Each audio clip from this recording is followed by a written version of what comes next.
Hiya, this is Amaya. I'm going to walk you through our CVPR 2025 paper, BioX-CPath, Biologically Driven Explainable Diagnostics for Multistain Computational Pathology. This work was undertaken as part of my PhD thesis at the Digital Environment Research Institute of Queen Mary University of London in collaboration with researchers at the Hong Kong Polytechnic University. First, a very brief introduction of the field. Histopathology is the study of changes in tissues caused by disease. So tissue samples are collected from affected areas. They're cut and presented on a glass slide and then stained to be viewed underneath a microscope.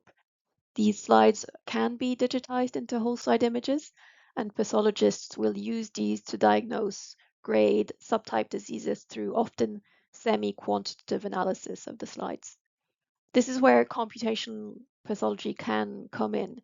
It's the application of machine learning and computer vision techniques to analyze these whole slide images, looking to improve disease prognosis, diagnosis, etc. Another thing you need to know is that the most widely used and cost-effective stain is H&E, which stains the cell nuclei a bluish purple and the cytoplasm an extracellular connective matrix pink. You can see an example of this staining here on the left. This staining therefore shows overall tissue architecture and cellular morphology well, and it provides a standardized baseline for initial screening and diagnosis.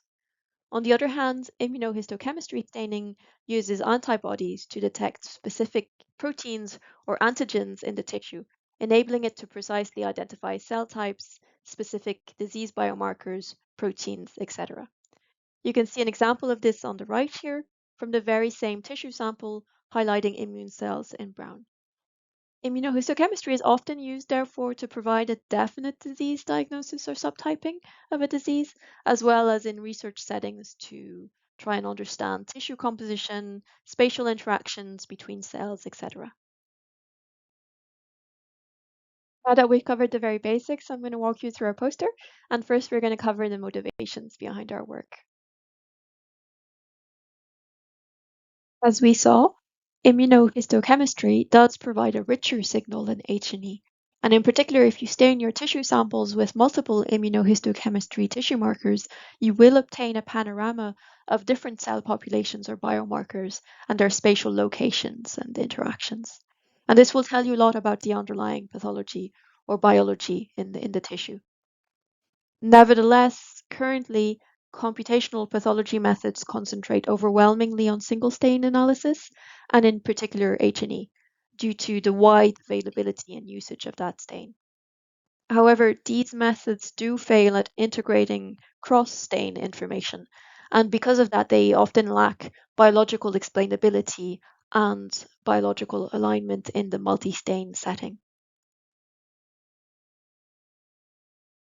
Our aim, therefore, was to develop an algorithm which integrates information across stains, but also, and crucially, provides biological insight into cell interactions and patterns in the tissue so that we can query the learned representations of our model and their alignment to expected or desired behavior. Our algorithm, BioX-CPath, which stands for Biologically Driven Explainable Computational Pathology, introduces several contributions. A biologically driven graph neural network that integrates multiple stains simultaneously, and therefore enables us to implement our novel stain-aware attention pooling mechanism, which generates interpretable stain-specific insights. And from the SAAP module, we can then calculate derived metrics that measure alignment of our model with known pathological mechanisms. These are stain importance, stain entropy scores, and stain-stain interaction scores, as well as GNN heat maps. Very quickly, I'll fly over the pre-processing, which is pretty standard in the first part for computational pathology.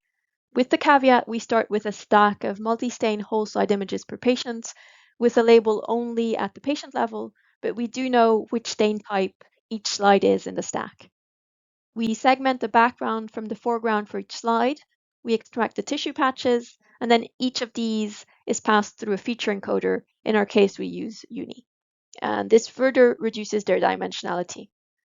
The end result of that process is a matrix of n rows corresponding to the end patches, and all of the different stains are contained in that matrix. We also store the spatial coordinates and stain type of each patch as we segment. So after we're done with this, we initialize our input graph, and we initialize using two different types of edges. One initialized in feature space using k-nearest neighbors, and one that corresponds to spatial adjacency, both on the XY plane and on the Z axis. The reason we do that is to make sure that we're fusing phenotypical information as well as spatial context, both within a given slide, but also across the stack of slides. And now after doing this, we have our sparse input graph, which retains the necessary edges for information to flow across the stains. Now that we have our input graph, we can input it into our hierarchical graph neural network pipeline, composed of random walk positional encoding, graph attention and SAAP blocks, and the final multi-head self-attention block before final classification, and then downstream analysis of results.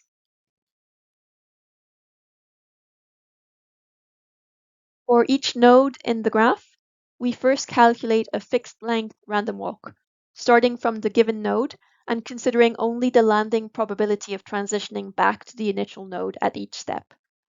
The random walk positional encoding vector is appended to the initial feature vector of its associated node, and it's then reappended through each layer of our backbone.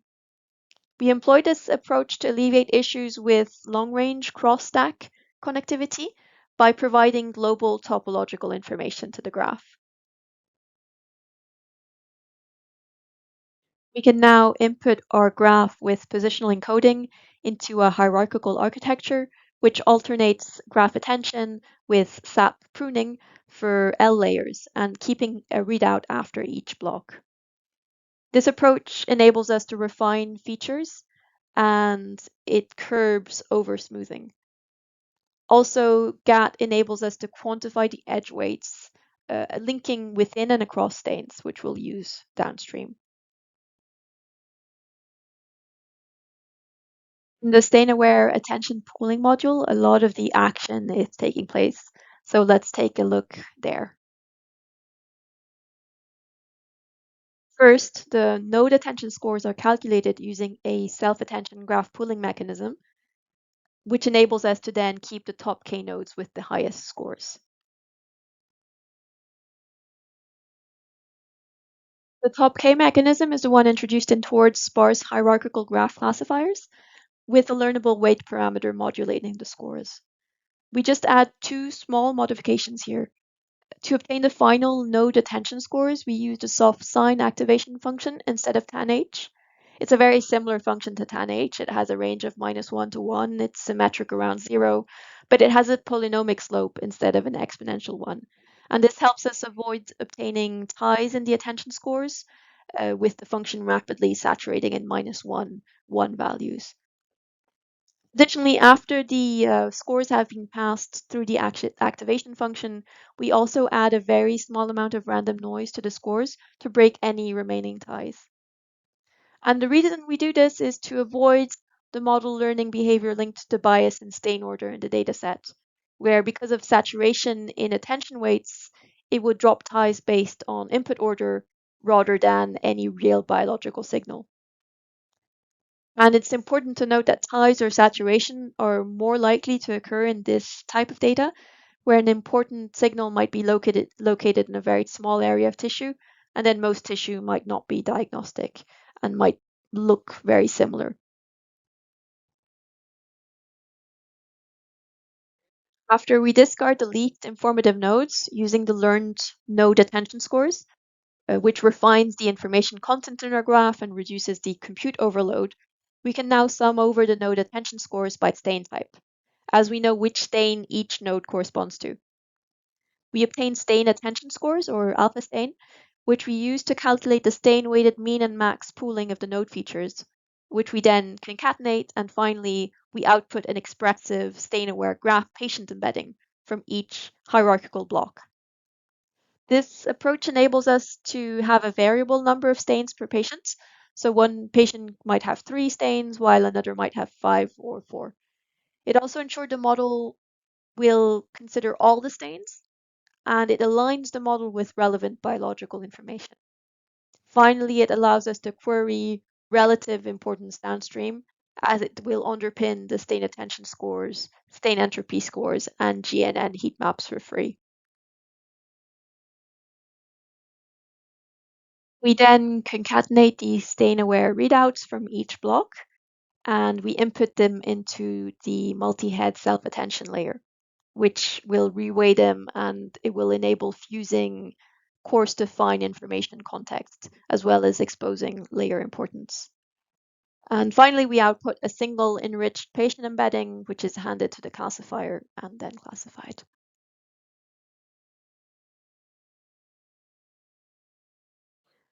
Finally, we can show you some results.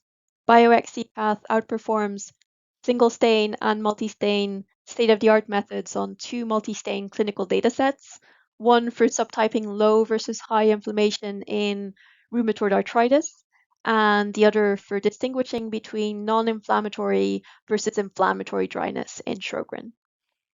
These results enable us to say that if the information across stains is of interest or important to you, this is probably a method that you should give a try.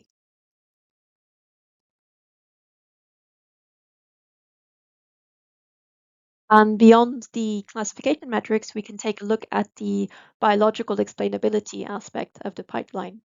Here you can see the overall stain attention scores by label, which enables you to quickly understand the stain attention patterns used by the model for different conditions or subtypes. Then you can also have a look at the stain entropy scores, which will tell you how homogeneous or heterogeneous the attention pattern is per stain and per label, giving you insight into what the distribution of the marker of interest is for different conditions. You can also query the stain-stain interaction scores, which will show us which stain pays more attention to which stain by label and will enable us to understand which biomarkers pay more attention to each other, if there's more self-talk or crosstalk across the stains. We can also take a look at the GNN heat maps and graph overlays, which show us the node attention score spatially and the connectivity within the graph. And we can do that by layer or overall, looking at the cumulative heat maps.